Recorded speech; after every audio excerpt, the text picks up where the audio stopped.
Assalamualaikum warahmatullahi wabarakatuh. Halo teman-teman semua. Kali ini kita akan membahas atau mereview buku karya Yuval Noah Harari yang berjudul Homo Deus. Sebelum kita membahas lebih lanjut buku Homo Deus ini, kita harus mengetahui dulu siapa sih penulisnya. Yuval Noah Harari adalah seorang sejarawan asal Israel yang menjabat sebagai profesor di Departemen Sejarawan Universitas Ibrani Yerusalem. Ia juga merupakan penulis buku yang sangat terkenal, yaitu Sapiens: A Brief History of Humankind di tahun 2014. Mari kita bahas atau review buku dari Homo Deus ini.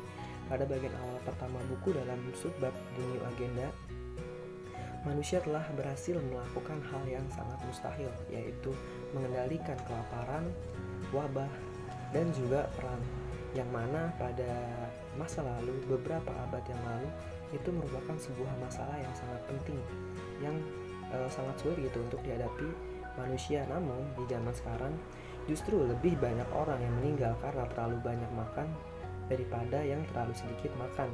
Contohnya seperti yang terjadi pada tahun 2010, wabah kelaparan membunuh 1 juta orang, dan bagaimana dengan obesitas membunuh 3 juta orang. Lebih banyak orang meninggal karena usia tua daripada penyakit menular, dan juga lebih banyak orang yang bunuh diri daripada dibunuh oleh tentara, teroris, penjahat, dan gabungan dari ketiganya. Iyalah, bunuh diri mah bisa dilakukan oleh siapa aja gitu. Putus cinta, orang bisa bunuh diri cuma karena bilang aku udah ada yang lain. Kita temenan aja, kadang itu bisa membuat seseorang itu menjadi terguncang gitu hati. Inilah tahap manusia berikutnya. Inilah Homo Deus. Homo Deus membahas prediksi masa depan manusia.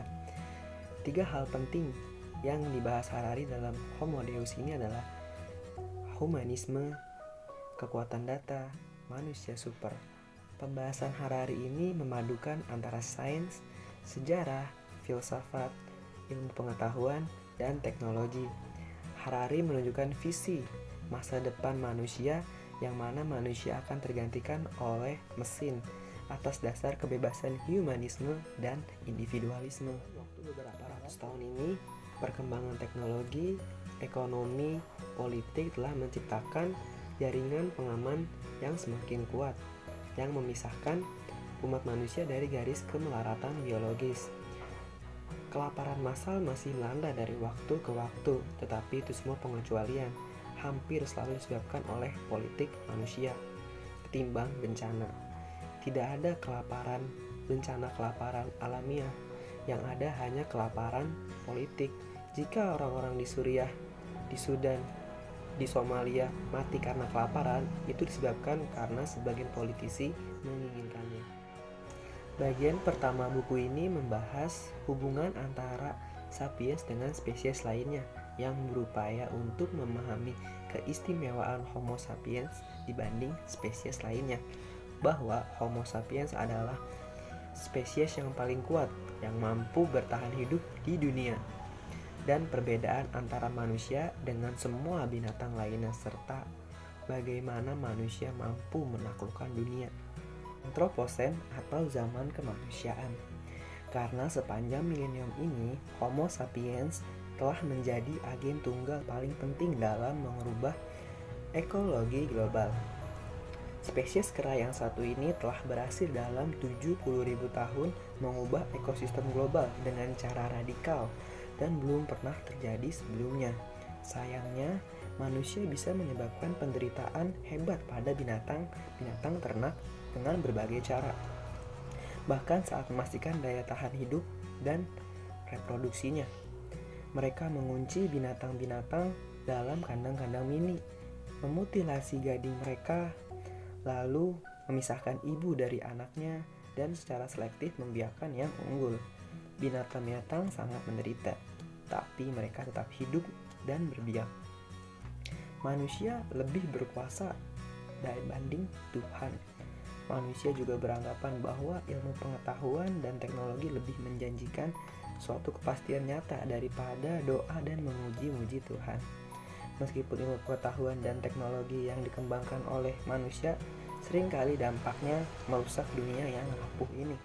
Kalau revolusi agrikultur memunculkan agama-agama bertuhan, maka revolusi saintifik melahirkan agama-agama humanis yang di dalamnya manusia menggantikan Tuhan-Tuhan. Ide dasar dari agama-agama humanis seperti liberalisme, komunisme, dan nazisme adalah bahwa Homo sapiens memiliki esensi unik dan sakral yang menjadi sumber segala makna dan otoritas di alam semesta. Dan Tuhan pun tak ada gunanya karena sains dan teknologi modern memberi manusia kekuatan yang jauh melampaui Tuhan-Tuhan kuno. Bagian kedua buku Homo Deus menelaah kembali dunia yang menurut Harari diciptakan oleh Homo sapiens sendiri dan apa saja yang membawa manusia ke masa sekarang ini. Bagaimana dalam keyakinannya Homo sapiens menjadi percaya bahwa alam semesta berputar di sekitar manusia dan manusia adalah sumber dari semua makna dan otoritas.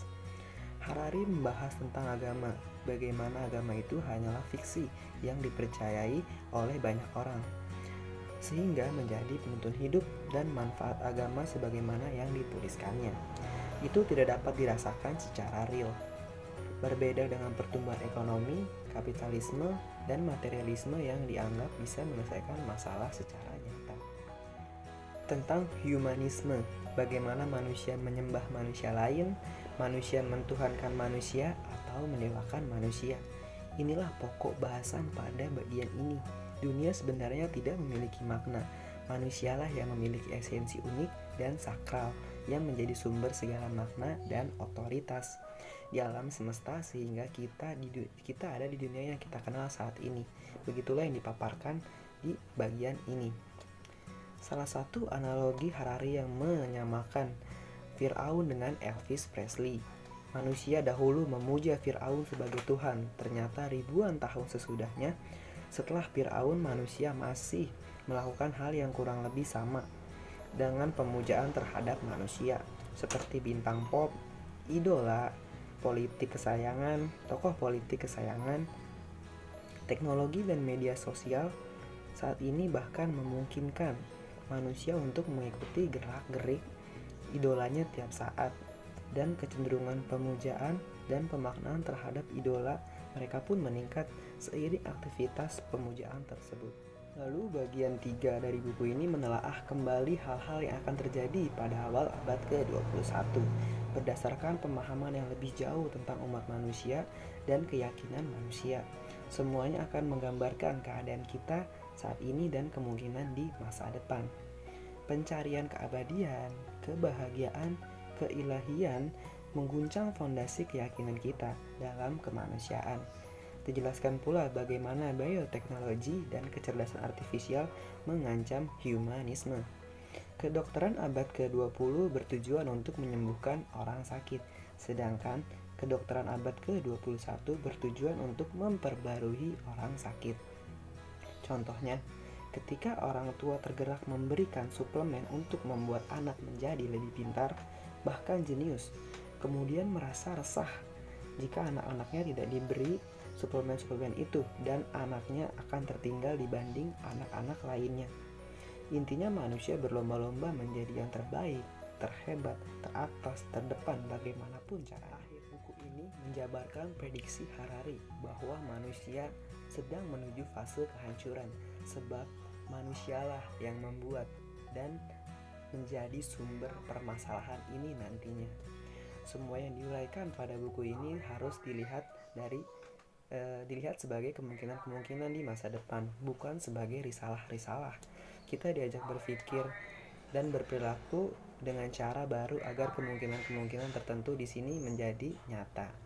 Bertujuan untuk memperluas horizon dan membuat kita menyadari akan pilihan terhadap spektrum yang lebih luas. Oke, sekian mungkin itu yang bisa saya bahas mengenai buku Homo Deus ini. Apabila ada salah kata atau kekurangan dalam pembacaan atau membahas buku tersebut, saya minta maaf. Kurang lebihnya mohon maaf. Wassalamualaikum warahmatullahi wabarakatuh.